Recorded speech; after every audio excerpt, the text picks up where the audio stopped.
It's kind of stunning when you think about it, how fast a nation's power to, build things can just evaporate. Think back to World War II. The U.S. was the arsenal of democracy, right? Yeah. We built something like 300,000 planes. Yeah, 300,000 planes in just a few years. Yeah. And now, Yeah. you look today, and the comparison is frankly shocking. The absolute maximum number of F-35 fighters we can push out the door is maybe 150 a year. 150 a year, that's not an engineering problem, is it? That feels like something else. It's not about smart engineers, no. It's a fundamental lack of industrial capacity. Yeah. The factories, the supply chains, the workforce, they just aren't there at the scale needed. And that lack of capacity, it's not just like an interesting statistic. It's a direct threat to national security, especially when you look at potential adversaries like China. Their economy's maybe 2/3 the size of ours, but But they seem to be building capacity much faster in key areas. Yep. And look, the sources we're drawing on today really hammer this point home. We saw it trying to supply Ukraine against Russia. The U.S. hit production limits pretty fast. Right. So the argument is pretty stark.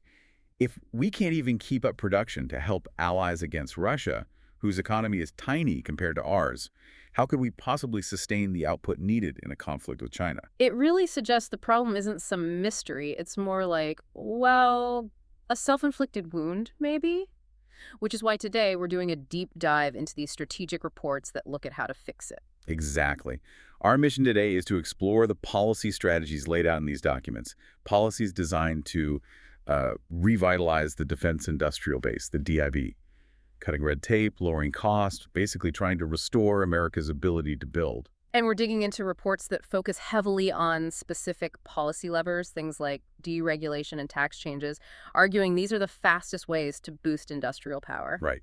And we're going to use a really specific, urgent problem, this icebreaker gap up in the Arctic, as kind of a test case for how these broader reforms could work. Okay, let's start where these reports do, the root cause, because they push back against the idea that it's just because modern weapons are so complicated. Yeah, the argument you find in these sources is that the DIB's decline isn't mainly about, say, the complexity of an F-35. It's really about policy choices. Government processes that create massive uncertainty. They drive up costs with regulations. They kill incentives for companies to invest. So if a company doesn't know if the government will actually buy the things it's tooling up to build. Exactly. If procurement funding bounces around year to year and regulations make building new facilities a nightmare, why would a company invest billions in expansion? They won't. They shrink capacity down to the bare minimum they know the government will pay for. The government becomes the bottleneck. That's the core argument, yes. The government itself is hindering production. And nowhere is that clearer, perhaps, than in the Arctic. That place is heating up, geopolitically speaking. This icebreaker gap is, it's pretty bad, isn't it? It's astonishing. The U.S. has, what, 2 polar icebreakers? And only one, the Polar Star, built back in 1976, is reliably operational. We're relying on a ship that's almost half a century old. 1976, wow. Meanwhile, you look at Russia. They've got 7 nuclear-powered icebreakers plus maybe 30 or so diesel ones. It's not even comparable. We've effectively just conceded presence in a critical region. And the plan to build new ones domestically, the Polar Security Cutter program, that's not going smoothly either, is it? Oh, not at all. It's kind of the poster child for these problems. It's already way behind schedule, costs have ballooned by almost 40%, the first ship. Maybe 2029 if we're lucky. And the Coast Guard says we need at least 8. At least 8, yeah. 4 heavy, 4 medium, just for basic needs. We're nowhere close. Okay, so crisis driven by delays and costs, largely tied back to policy and bureaucracy. Let's get into the solutions proposed in these strategic reviews. If policy broke it, policy needs to fix it. Unlocking capital, cutting costs. Right, and one of the first things targeted is regulatory overhead. Take the Davis-Bacon Act. It's from 1931. Okay, what does it do? It basically mandates that contractors on federal construction projects pay wages based on prevailing local rates, which often means specific, sometimes inflated union rates. The sources estimate this bumps up taxpayer costs by about 10% on these projects. 10% just from that one rule. And it limits who can even bid, right? Exactly. It makes it harder for non-union shops, which are the majority of construction firms, to compete for federal work. So the argument is, get rid of it. Lower costs immediately, increase competition, speed things up. Makes sense. Another big killer is time, right? just getting permission to build something. Permitting. Oh, permitting is critical. You might have a defense manufacturer trying to navigate environmental reviews, the National Environmental Policy Act, NEPA, stuff like that, across like a dozen different agencies. It can take years, just Yeah. years of uncertainty. So what's the fix? The proposal is a streamlined, one-stop shop permitting process just for defense manufacturers. Centralize it. And there's a twist in how it would work, isn't there? Something about the deadline. Yeah, this is pretty key. The idea is set a firm, short deadline for the government to approve or deny the permit. And here's the kicker if the government misses that deadline. Approval is automatic. Default is yes. Wow. Okay, so that flips the script. The burden for delay falls on the government, not the company trying to build something. Exactly. It forces efficiency on the bureaucracy. Okay, shifting the burden. That also applies to the tax code, which these sources argue basically punishes companies for growing. How does that work? It's about how companies deduct big investments. When a company spends a ton of money on, say, a new factory or major piece of equipment that's capital formation, but under current tax rules, they often can't deduct that full cost right away. They have to spread it out. Spread it out over decades. Right. A new factory building, for example, is treated as a 39-year expense for tax purposes. Imagine buying some huge vital machine tool for making jet parts, and you can only write off like 2 or 3% of the cost this year. You're paying taxes on money you just spent to expand. That seems backwards. It's completely counterproductive if you want companies to invest and grow now. So the fix proposed is straightforward. Full and immediate expensing. Let companies write off 1% of the cost of new equipment, new buildings, even defense-related R&D in the year they spend the money. Okay. And related to that, they also recommend getting rid of the cap on deducting the interest paid on loans taken out specifically for DIB expansion. Right now, that cap actually gets tighter the more a company spends on expanding. It penalizes growth financing. So fix the regulations, fix the tax code to encourage investment. That handles the supply side, the ability to build. What about the demand side? Companies need to know someone will buy what they build. Absolutely. They need market certainty. And right now, the signals from government spending are kind of confusing. There's a big imbalance in the budget. If you go back to, say, 1983, the money spent on procurement actually buying weapons and gear was 2.5 times the money spent on research, development, test, and evaluation, RDT&E. So we were buying a lot more stuff relative to just studying it. Way more. Today, procurement and RDT&E budgets are almost equal. We spend nearly as much researching and developing things as we do actually buying them in quantity. We've become more of a lab than an arsenal. Sort of, yeah. Lots of prototypes, not enough inventory. So the strategy proposed is simple. Shift funds out of the Pentagon's RDT&E accounts, especially programs that seem stuck in development hell, and put that money directly into procurement. Buying stuff now sends the clearest possible demand signal. And make that demand stable over time. That's where multi-year procurement comes in. Yes, expanding multi-year procurement, MYP, using block buys. This is huge. Instead of funding things 1 year at a time, commit to buying a set number of ships or planes or missiles over, say, 5 years. What does that stability do for the manufacturer? Everything. It lets them plan. They can invest in their workforce, lock in better prices with their own suppliers, optimize production lines, achieve economies of scale. The sources say MYP can cut procurement costs by as much as 15%. It's just smarter buying. Okay, let's bring this back to the icebreaker problem. The U.S. shipbuilding base is, well, it's struggling. We build like 0.2% of the world's commercial ships. Yeah, it's tiny. And U.S.-built ships often cost 2 to 4 times what foreign yards charge. So if we only rely on the current domestic process for icebreakers, we won't have the ships we need for maybe a decade or more. And the Arctic can't wait a decade. So this is where that international deal comes in, the ICE Pact. Exactly. The sources really highlight this icebreaker collaboration effort, the ICE Pact, between the U.S., Canada, and crucially Finland. Finland's been building icebreakers for over 100 years. They know what they're doing. They could build them, apparently, for about half the price and half the time. Okay, but wait, if Finland builds them, doesn't that just bypass the U.S. industrial base we're trying to fix?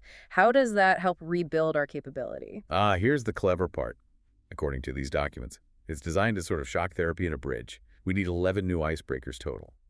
The deal is structured, so Finland builds the first 4. Fast. To fill the immediate gap. That requires waiving the Build in America rules temporarily. Temporarily, yes, to get the capability we desperately need now. But the remaining 7 icebreakers, they will be built in the U.S. Okay. So we get the first few quickly from Finland, and then how does that help the U.S. yards build the rest better?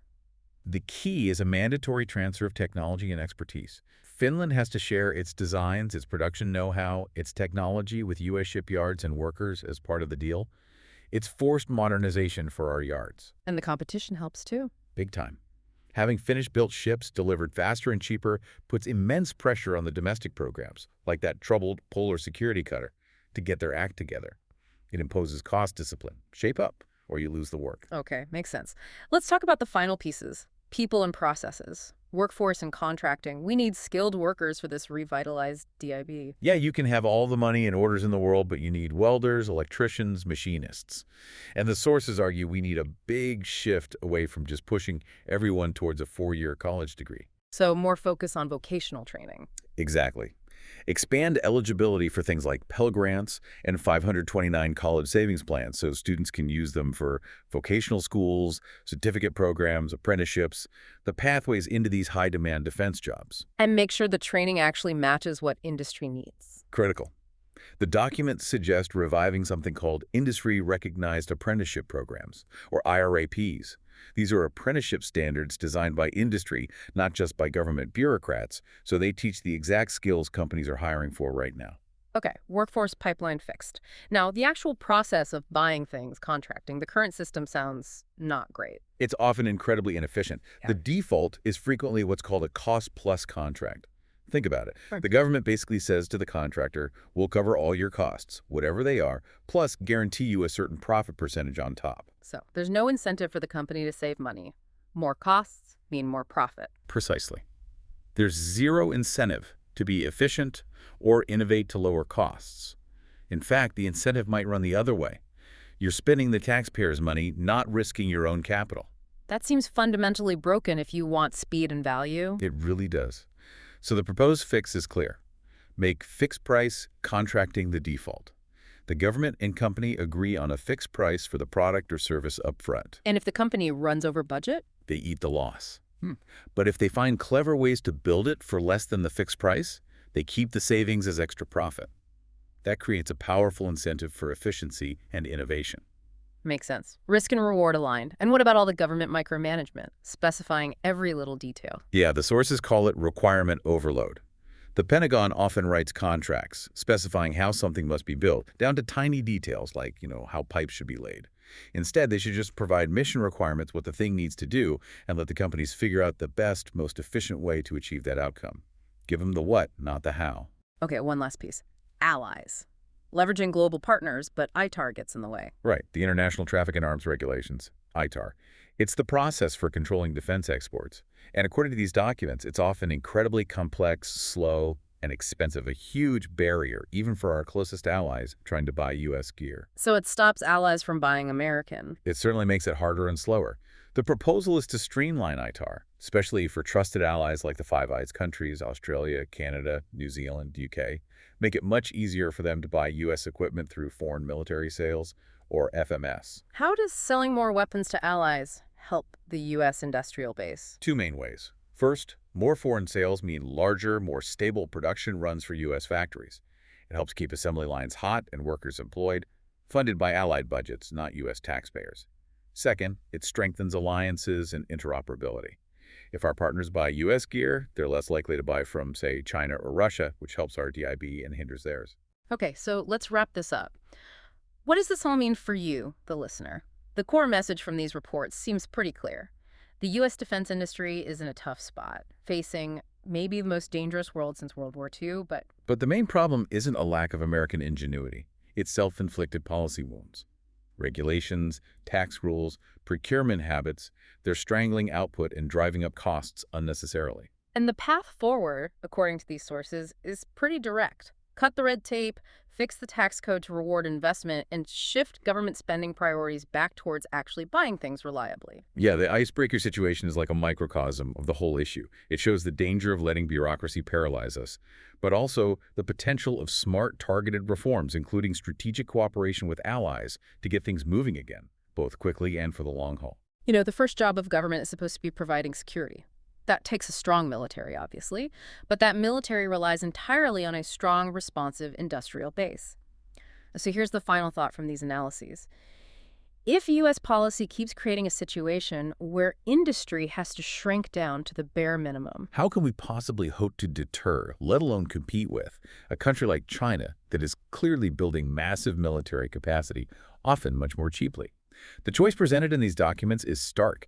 Make these policy changes now to revitalize the DIB or face potentially irreversible damage to America's security.